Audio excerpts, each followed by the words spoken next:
Hi everyone, welcome back. First, open Gmail in your browser or app and gmail.com and then enter your email address and password. Once you log into your Gmail, as you can see there are many emails. I'm going to have to delete some emails so I can recover it. Just have deleted.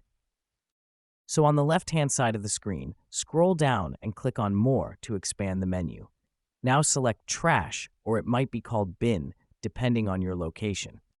Here you'll see all the emails you've deleted in the last 30 days.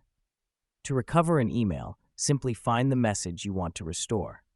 Then, click the checkbox next to it to select the email. Once selected, look at the top of your screen for the Move To icon. This looks like a folder with an arrow. Click on it and choose Days. If your email was deleted over 30 days ago, you'll need Tech Guy for more tech tutorials.